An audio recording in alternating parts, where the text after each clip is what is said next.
Okay, ഇപ്പൊ slide okay ആണല്ലോ അല്ലെ? പീപ്പിൾ ഡെവലപ്മെന്റ് ആൻഡ് എൻവയോൺമെന്റ് ഇന്നത്തെ സ്ക്രീൻ ഷെയറിംഗ് പോസ് ആയിട്ടുള്ളത്.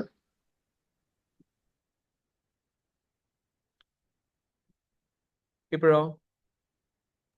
Okay okay. Okay, screen okay ആണല്ലോ, വിസിബിൾ ആണല്ലോ അല്ലെ? മാറിയില്ലേ? Okay. Organisation. Levels of biological organisation. ഇതിൽ നമ്മൾക്ക് പറയാനുള്ള ഒരു പ്രധാനപ്പെട്ട കാര്യം, നമ്മളുടെ ബയോളജിക്കൽ ഓർഗനൈസേഷൻ എന്ന് പറയുമ്പോൾ നമ്മളുടെ ഈ ലോകത്തിന്റെ ഒരു ക്രമം എങ്ങനെയാണ്, അതിന്റെ ഏറ്റവും ബേസിക് ഫോം ഏതാണ്, അതിന്റെ ഏറ്റവും അൾട്ടിമേറ്റ് ആയിട്ടുള്ള ഫോം ഏതാണ്, ഇതിനൊക്കെ കുറിച്ച് നമുക്ക് മനസ്സിലാക്കി തരുന്ന ഒരു ഹൈറാർക്കി, ഒരു പിരമിഡാണ് ശരിക്കും പറഞ്ഞു കഴിഞ്ഞാൽ ലെവൽ ഓഫ് ബയോളജിക്കൽ ഓർഗനൈസേഷൻ എന്ന പേരിൽ നമ്മൾ പഠിക്കുന്ന കാര്യം. ഇതിൽ ആറ്റം വെച്ച് തുടങ്ങുന്നു. ആറ്റം എന്ന് പറഞ്ഞാൽ the smallest unit of matter, നമ്മൾ ഹൈഡ്രജൻ ആറ്റം എന്നൊക്കെ നമ്മൾ പറയാറുണ്ട്. പിന്നെ അങ്ങോട്ട് molecule, organelle, cell, organ system, organism, population, community, ecosystem, biome, ultimately biosphere. ഈ രീതിയിലാണ് നമ്മളുടെ ഒരു ബയോളജിക്കൽ ഓർഗനൈസേഷന്റെ കിടപ്പ്. ഇതിൽ ഓരോന്നിനും ഡെഫിനിഷൻ നമുക്ക് പറയാനാണെങ്കിൽ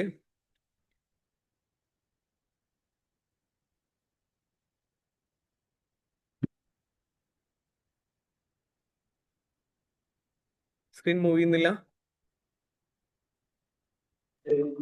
പോസ് ആയിട്ടുള്ളത്. ഓക്കെ, ഇപ്പൊ ഓക്കെ അല്ലേ? സ്ക്രീൻ മാറിയില്ലേ? Yes. Okay levels of biological organisation. Okay okay okay okay നമ്മളിതിൽ ഏറ്റവും സിംപ്ലസ്റ്റ് ആയിട്ടുള്ള ഡെഫിനിഷൻസ് ജസ്റ്റ് ഒന്ന് നോക്കി വെക്കാം. നിങ്ങൾക്ക് അറിയുന്ന ആളുകൾ ഉണ്ടാകും, ബട്ട് ഒന്നുകൂടെ ജസ്റ്റ് ഒന്ന് റിപ്പീറ്റ് ചെയ്യാം. ആറ്റം എന്ന് പറയുമ്പോൾ ഏറ്റവും smallest unit of matter, hydrogen atom എന്നൊക്കെ പറയുന്നത് ഒരു ഉദാഹരണമായിട്ട് പറയാം. ദെൻ ആറ്റംസ് ബോണ്ടഡ് ടുഗദർ, അതിനെയാണ് നമ്മൾ മോളിക്യൂൾസ് എന്ന് പറയാം. H2O, ഹൈഡ്രജൻ ആറ്റംസ് രണ്ടെണ്ണം, ഓക്സിജൻ ആറ്റം കമ്പൈൻഡ് ആയിട്ട് വരുന്നത് മോളിക്യൂൾ.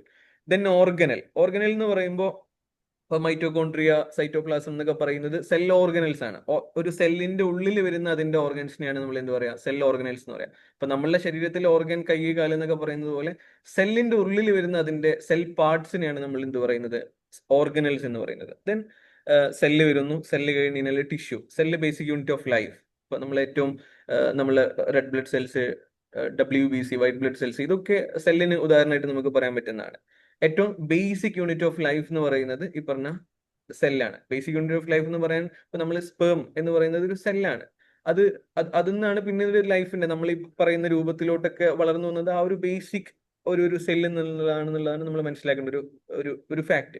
Then come tissues. ഈ പറഞ്ഞ സിമിലർ ആയിട്ടുള്ള സെൽസ് ഒക്കെ കൂടി ചേർന്ന് ടുഗദർ ആകുമ്പോൾ അവിടെ രൂപപ്പെടുന്നതാണ് ടിഷ്യൂസ്. ഇപ്പൊ മസിൽ ടിഷ്യൂ, അവിടെ ഒരുപാട് സെൽസ് രൂപപ്പെട്ട് ഒന്നിച്ചു വരുമ്പോൾ അവിടെ നമ്മൾക്ക് ടിഷ്യൂ ഉണ്ടാകുന്നു. ഈ പറഞ്ഞ ടിഷ്യൂസിന്റെ ഒരു കോമ്പിനേഷനിൽ നമ്മളുടെ ഓർഗൻസ് രൂപപ്പെടുന്നു, ഓർഗൻ സിസ്റ്റംസ് ഉണ്ടാകുന്നു. ഇപ്പൊ ഹാർട്ട് എന്ന് പറയുന്നത് ഒരു ഓർഗൻ ആണ്, പക്ഷെ സർക്കുലേറ്ററി സിസ്റ്റം, ബ്ലഡ് സർക്കുലേഷന് അതിന്റെ കൂടെ വരുന്ന എല്ലാ ആർട്ടറീസും ഹാർട്ടും എല്ലാം ഇൻവോൾവ് ആകുന്ന ആ ഒരു സിസ്റ്റത്തെയാണ് നമ്മൾ എന്ത് പറയാ, ഓർഗൻ സിസ്റ്റം എന്ന് പറയാം. ഇപ്പൊ റെസ്പിറേറ്ററി സിസ്റ്റം, വാസ്കുലാർ സിസ്റ്റം, എല്ലാം വ്യത്യസ്തമായിട്ടുള്ള ഓർഗൻസിന്റെ കോമ്പിനേഷനിൽ രൂപപ്പെടുന്ന സിസ്റ്റംസ് ആണ്. ഓഡിറ്ററി സിസ്റ്റം, ഇതൊക്കെ ഓഡിറ്ററി സിസ്റ്റം എല്ലാം, ചെവി, അതിന്റെ ഉള്ളിൽ കാണുന്ന കോക്ലിയ, എല്ലാം ഇന്നർ ഇയർ, ഔട്ടർ ഇയർ, എല്ലാം കൂടെ വരുന്ന ഒരു കോമ്പിനേഷനിൽ ഓർഗൻ സിസ്റ്റംസ് ഉണ്ടാകുന്നു. അതിനുശേഷം ഒരു ഓർഗാനിസം, ഒരു ഇൻഡിവിജ്വൽ രൂപപ്പെടുന്നു. Then comes population. സെയിം സ്പീഷീസിൽ പെട്ട മനുഷ്യന്മാരെന്ന് പറയുന്നത് ഒരു സ്പീഷീസ് ആണ്. ആ സ്പീഷീസിൽ പെട്ട ഒന്നിലധികം ആളുകൾ ഉണ്ടാകുമ്പോൾ അവരുടെ ഒരു ഗ്രൂപ്പിനെ നമ്മൾ പോപ്പുലേഷൻ എന്ന് വിളിക്കുന്നു. Then comes community. ഇപ്പൊ മനുഷ്യന്മാരുടെ കൂടെ തന്നെ താമസിക്കുന്ന ഒട്ടനേകം ജീവജാലങ്ങളുണ്ട്. അവരുടെയൊക്കെ ഒരു കോമ്പിനേഷനിൽ കമ്മ്യൂണിറ്റി രൂപപ്പെടുന്നു.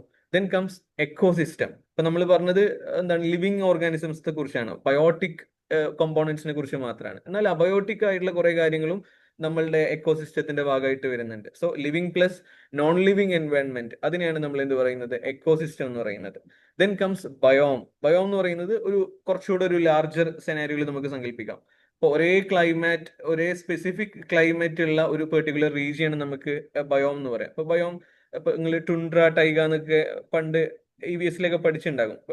ടുണ്ട്ര എന്ന് പറഞ്ഞു കഴിഞ്ഞാൽ പക്ക നമ്മൾ ആ ഒരു pole, southern pole, northern pole, അങ്ങോട്ടൊക്കെ വരുന്ന വെജിറ്റേഷൻ ഒക്കെ വളരെ കുറഞ്ഞ ആ ഒരു കൈൻഡ് ഓഫ് ഒരു ഏരിയക്കാണ് നമ്മൾ ടുണ്ട്ര ബയോം എന്ന് പറയാം. അതേസമയം ഡിസേർട്ട് ബയോം എന്താണ്, കുറച്ചുകൂടെ ഡ്രൈ ആയിട്ടുള്ള വെള്ളത്തിന്റെ അവൈലബിലിറ്റി കുറഞ്ഞിട്ടുള്ള അത്തരം ഒരു ഏരിയക്കാണ് നമ്മൾ ഡിസേർട്ട് ബയോം എന്ന് പറയാം. അതേപോലെ തന്നെ ഇപ്പൊ ഈ ട്രോപ്പിക് ഫോറസ്റ്റുകൾ ഒരു ബയോമാണ്. ഇപ്പൊ നമ്മളുടെ ആമസോൺ മഴക്കാടുകൾ, ഇതൊക്കെ ഒരു ബയോം എന്ന് പറയുന്ന ഒരു കാറ്റഗറിയിൽ വിടുന്ന സംഗതിയാണ്. റീജിയൻ വിത്ത് സ്പെസിഫിക് ക്ലൈമറ്റ്, അതിനെയാണ് നമ്മൾ ബയോം എന്ന് പറയാം.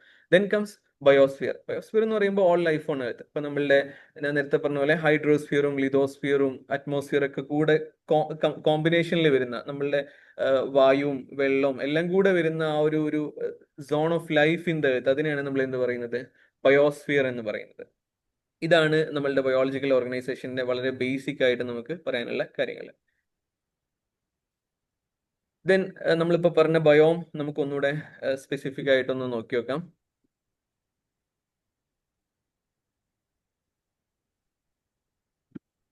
ഓക്കെ, സ്ക്രീൻ പോയിട്ടില്ലല്ലോ? ഇല്ല ഇല്ല. ഓക്കെ, ബയോം എന്ന് പറയുന്നത് ഞാൻ നേരത്തെ പറഞ്ഞതുപോലെ തന്നെ കുറച്ചുകൂടെ ഒരു ലാർജ് ജോഗ്രഫിക്കൽ ഏരിയയാണ്. അവിടുത്തെ ഒരു പ്രത്യേകത, സ്പെസിഫിക് ആയിട്ടുള്ള ക്ലൈമാറ്റിക് കണ്ടീഷൻസ് ഉണ്ടാകും, സ്പെസിഫിക് ആയിട്ടുള്ള വെജിറ്റേഷൻസ് ഉണ്ടാകും, സ്പെസിഫിക് ആയിട്ടുള്ള വൈൽഡ് ലൈഫ് ഉണ്ടാകും. ഇതൊക്കെ ഒരു ബയോമിനെ വ്യതിരിക്തമാക്കി നിർത്തുന്ന കുറച്ച് ക്യാരക്ടറിസ്റ്റിക്സ് ആണ്. ഒരു ലാർജർ ജോഗ്രഫിക്കൽ ഏരിയ എന്ന് നമുക്ക് വളരെ സിംപ്ലി മനസ്സിലാക്കാം. ബയോം എന്നുള്ള ടേം ഒരു ലാർജർ ജോഗ്രഫിക്കൽ ഏരിയ. അതിന്റെ പ്രത്യേകത എന്താണ്, അവിടെ സ്പെസിഫിക് ആയിട്ടുള്ള അവർക്ക് ക്ലൈമാറ്റിക് കണ്ടീഷൻസും സ്പെസിഫിക് ആയിട്ടുള്ള വൈൽഡ് ലൈഫ് സ്പീഷീസും അവരുടെ സ്പെസിഫിക് ആയിട്ടുള്ള പ്ലാന്റ്സ്, ഫ്ലോറ, ഫോണ, ഇതൊക്കെ ഒരു ബയോമിനെ വ്യതിരിക്തമാക്കി നിർത്തുന്ന പ്രധാനപ്പെട്ട ഘടകങ്ങളാണ്. ഇതിനെ ഇൻഫ്ലുവൻസ് ചെയ്യുന്ന ഒരുപാട് ഫാക്ടേഴ്സ് ഉണ്ട്. ഇപ്പോൾ ലാറ്റിറ്റ്യൂഡും ലോഞ്ചിറ്റ്യൂഡും നമുക്ക് അറിയുന്നുണ്ടാകും. ഇപ്പൊ നമ്മളൊരു ഗ്ലോബ് എടുക്കുകയാണെങ്കിൽ നമുക്ക് ലാറ്റിറ്റ്യൂഡ് ആൻഡ് ലോഞ്ചിറ്റ്യൂഡ്, ഈ രീതിയിലുള്ള ഒരു ഇമാജിനേറ്ററി ലൈൻസ് ഒക്കെ നമ്മൾ പണ്ട് പഠിച്ചിട്ടുണ്ടാകും. Equator, tropic of cancer, tropic of Capricorn എന്നൊക്കെ പറഞ്ഞ് നമ്മൾ പഠിച്ചിട്ടുണ്ടാകും. അപ്പൊ അതിന്റെയൊക്കെ ബേസിൽ ഈ പറഞ്ഞ ബയോംസ് എന്താകുന്നുണ്ട്, മാറി മാറി വരുന്നുണ്ട്. ഇപ്പൊ ഈ ടുവാർഡ്സ് നമ്മളുടെ പോളിലോട്ട്, സദേൺ പോളിലോട്ടും നോർത്തേൺ പോളിലോട്ടൊക്കെയാണ് നമ്മൾ ഈ പറഞ്ഞ ടുണ്ട്ര എന്നൊക്കെ പറയുന്ന ബയോം കാണപ്പെടുന്നത്. അവിടെ കുറച്ചുകൂടെ എന്താണ്, ഒരു ഐസ് ഫിൽഡ് ആയിട്ടുള്ള കുറച്ചുകൂടെ ഭയങ്കര വെജിറ്റേഷൻ ഒക്കെ കുറഞ്ഞ ഏരിയാസ് ആയിരിക്കും.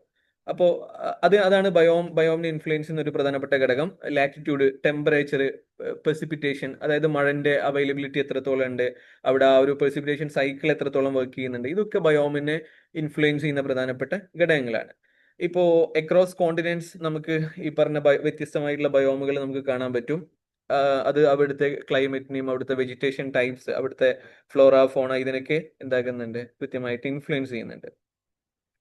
ഓക്കെ, ഞാൻ നേരത്തെ പറഞ്ഞ കാര്യം, ഇപ്പോൾ ലാറ്റിറ്റ്യൂഡ് ആ ഒരു ഇമാജിനറി ലൈൻസ് വെച്ചുള്ള ക്ലാസിഫിക്കേഷൻ ആണ്. ജസ്റ്റ് ഒന്ന് ഒറ്റ നോട്ടം വെറുതെ നിങ്ങൾക്കൊന്ന് മനസ്സിലാവാൻ വേണ്ടിയിട്ട് മാത്രം.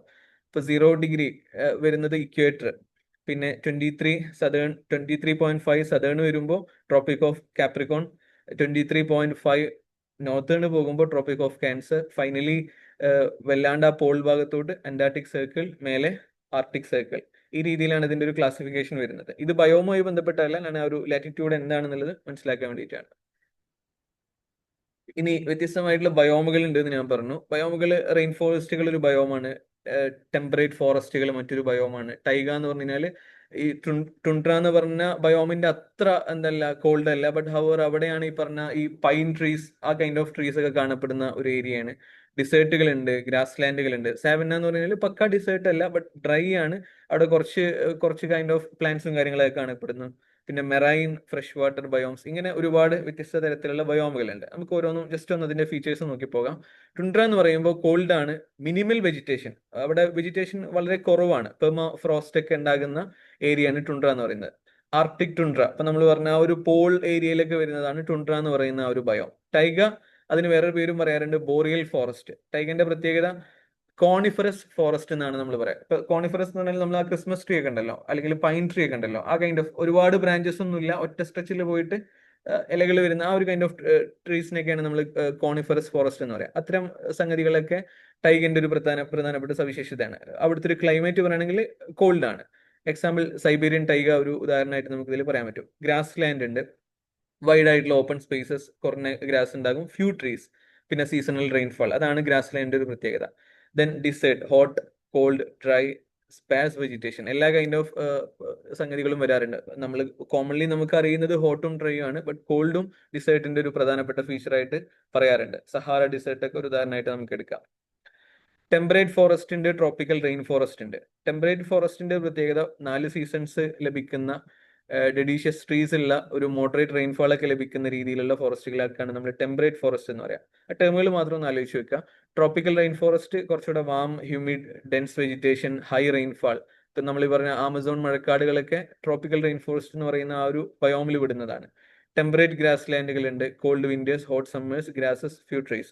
ഗ്രാസ് ലാൻഡിന്റെ തന്നെ വേറൊരു ഒരു വകഭേദം. പിന്നെ സാവന്ന എന്ന് പറയുന്നത് warm, distinct wet and dry seasons, grasses, scattered trees. ഒരു കൈൻഡ് ഓഫ് ഒരു വാം ആയിട്ടുള്ള ഏരിയയാണ്, ഒരു ഡിസേർട്ടിന്റെ വേറൊരു വകഭേദമാണ്. എന്നാൽ അവിടെ ഇവിടെയൊക്കെ ആയിട്ട് സ്കാറ്റേർഡ് ആയിട്ടുള്ള ട്രീസും നമുക്ക് കാണാൻ പറ്റും. ഇതാണ് കുറച്ച് പ്രധാനപ്പെട്ട ബയോമുകൾ.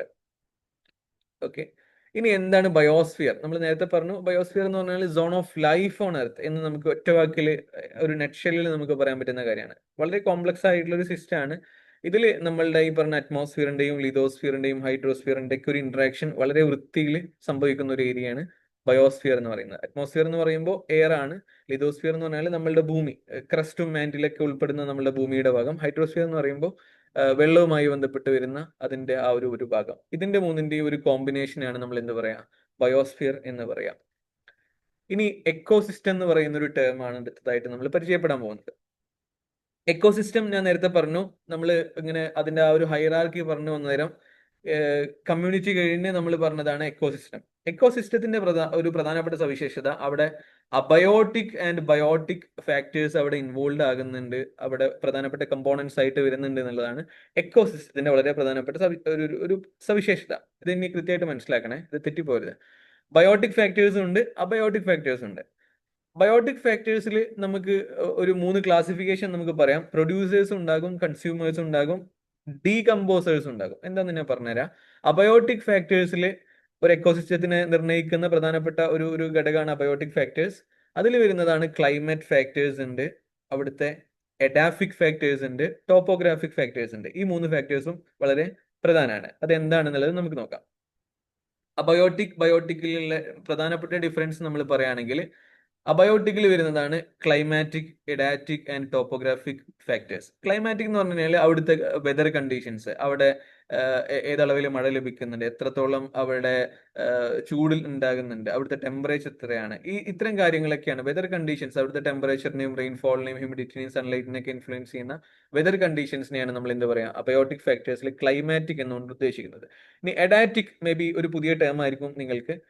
എഡാറ്റിക് എന്ന് പറയുമ്പോൾ അവിടുത്തെ ഒരു സോയിൽ ടൈപ്പ്, അതിന്റെ pH വാല്യൂ എത്രയാണ്, അവിടുത്തെ മിനറൽസിന്റെ അവൈലബിലിറ്റി എത്രത്തോളം ഉണ്ട്, ന്യൂട്രിയൻസ് എത്രത്തോളം ഉണ്ട്, വാട്ടർ അവൈലബിലിറ്റി എത്രത്തോളം ഉണ്ട്, ഈ രീതിയിലുള്ള ഫാക്ടേഴ്സിനെയാണ് നമ്മൾ എന്ത് പറയാ, എഡാറ്റിക് എന്ന് പറയാം, എഡാറ്റിക് ഫാക്ടേഴ്സ് എന്ന് പറയാം. ടോപ്പോഗ്രാഫിക് എന്ന് പറയുമ്പോൾ അവിടുത്തെ ഒരു ടെറൈൻ ഫീച്ചേഴ്സ്, എത്രത്തോളം ആ ഒരു ഭൂപ്രകൃതി എന്ന് നമുക്ക് വേണമെങ്കിൽ മലയാളത്തിൽ പറയാം. അവിടുത്തെ ഒരു ആൾട്ടിറ്റ്യൂഡ് എത്രത്തോളം ഉണ്ട്, സ്ലോപ്പ് എങ്ങനെയാണ്, ആ ഭൂമിയുടെ ഒരു ഓറിയന്റേഷൻ എങ്ങനെയാണ്, ഇതൊക്കെയാണ് ടോപ്പോഗ്രാഫിക് ഫാക്ടേഴ്സിൽ നമ്മൾ പറയുന്നത്.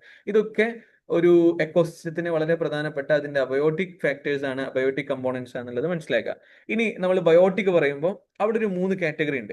പ്രൊഡ്യൂസേഴ്സും ഉണ്ട്, കൺസ്യൂമേഴ്സും ഉണ്ട്, ഡീകമ്പോസേഴ്സും ഉണ്ട്.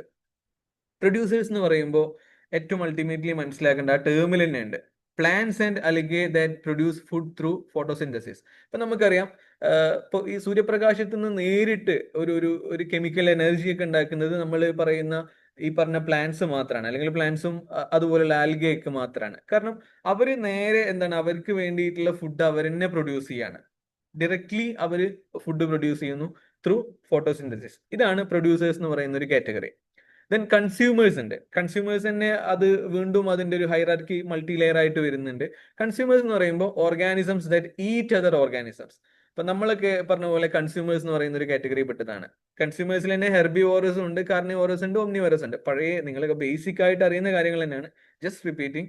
ഹെർബിവോറസ് എന്ന് പറയുമ്പോൾ ഈ പറഞ്ഞ ഗ്രീൻ പ്ലാന്റ്സിനൊക്കെ കഴിച്ച് ജീവിക്കുന്ന ജീവജാലങ്ങൾ, മേ ബി നമ്മളുടെ കന്നുകാലികളൊക്കെ നമുക്ക് ഈ ഒരു കാറ്റഗറിയിൽ പെടുത്താം. കാർണിവോറസ് എന്ന് പറയുമ്പോൾ ഈ പറഞ്ഞ ഹെർബിവോറസിനെ തിന്ന് ജീവിക്കുന്ന എന്താണ് ഫ്ലഷ് ഈറ്റിംഗ് ആയിട്ടുള്ള ഓർഗാനിസത്തിനെയാണ് നമ്മൾ എന്ത് പറയാ, കാർണിവോറസ് എന്ന് പറയാം. ഒംനിവോറസ് എന്ന് പറയുമ്പോൾ നമ്മളെ പോലെയുള്ള, നമ്മൾ രണ്ടും ഒരുപോലെ ചെയ്യുന്ന വെജും ആണ് നോൺ വെജും ആണ്, ആ ഒരു സംഗതിക്കാണ് നമ്മൾ എന്ത് പറയാ, ഒംനിവോറസ് എന്ന് പറയാം. അപ്പൊ കൺസ്യൂമേഴ്സ് എന്ന് പറഞ്ഞാൽ സിംപ്ലി ഇത്ര മനസ്സിലാക്കുക, അതർ ഓർഗാനിസംസിനെ ഈറ്റ് ചെയ്ത് എന്താണ് ജീവിക്കുന്ന ജീവജാലങ്ങൾക്കാണ് നമ്മൾ എന്ത് പറയാ, കൺസ്യൂമേഴ്സ് എന്ന് പറയാം. Then we have decomposers.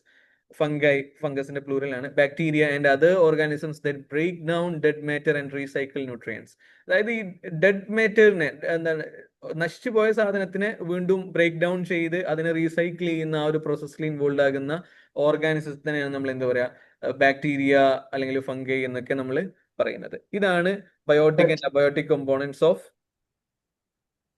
Ecosystem. എന്തെങ്കിലും ചോദിച്ചോ ആരെങ്കിലും? Hope it's clear. ഇതൊരു ക്ലിയർ അല്ലേ? ഇതുവരെ പറഞ്ഞ കാര്യങ്ങൾ ഓക്കെ അല്ലേ? Okay okay okay. ദെൻ ഇനി നമ്മൾ മനസ്സിലാക്കാൻ പോകുന്ന വളരെ പ്രധാനപ്പെട്ട, മേ ബി നിങ്ങൾക്ക് ചിലപ്പോൾ ഒരു പുതിയ ടേം ആയിരിക്കും, ട്രോപ്പിക് അല്ല ട്രോഫിക് ആണ്. ട്രോഫിക് ലെവൽസ് എന്താണെന്നുള്ളതാണ് നമ്മൾ അടുത്തതായിട്ട് മനസ്സിലാക്കാൻ പോകുന്നത്. ട്രോഫിക് ലെവൽ എന്ന് പറഞ്ഞു കഴിഞ്ഞാൽ വെരി സിംപ്ലി നമ്മളുടെ എക്കോസിസ്റ്റത്തിലുള്ള ഒരു ഫീഡിങ് പൊസിഷൻ, ആരെ കഴിക്കുന്നു, ആരെന്ത് കഴിക്കുന്നു, ആ ഫീഡിങ് പൊസിഷന്റെ ബേസിൽ നമ്മൾ പല ലെവലുകളായിട്ട് നമ്മൾ എന്താക്കുന്നുണ്ട്, ഓരോ ഓർഗാനിസത്തെയും ക്ലാസിഫൈ ചെയ്യുന്നുണ്ട്. നമ്മൾ ആ ഒരു ഫുഡ് ചെയിൻ എന്നൊക്കെ നമ്മൾ പണ്ട് പഠിച്ചിട്ടുണ്ടാകും. അതിനാണ് നമ്മൾ എന്ത് പറയാ, ട്രോഫിക് ലെവൽ എന്ന് പറയാം. എങ്ങനെയാണ് ഈ ഒരു ഫുഡ് ചെയിൻ, അതിലൂടെയുള്ള ആ ഒരു ഫ്ലോ ഓഫ് എനർജി എങ്ങനെയാണെന്നൊക്കെ ഉള്ളത് നമ്മൾ മനസ്സിലാക്കുന്നത് ബേസിക്കലി ട്രോഫിക് ലെവൽസ് നോക്കിയിട്ടാണ്. ട്രോഫ് എന്ന് പറയുന്നത് നറിഷ്മെന്റ് എന്നുള്ള ഒരു ഗ്രീക്ക് വേർഡ്, ട്രോഫ് ഒരു ഗ്രീക്ക് വേർഡ് ആണ്, നറിഷ്മെന്റ് എന്നാണ് അതിന്റെ മീനിങ് വരുന്നത്.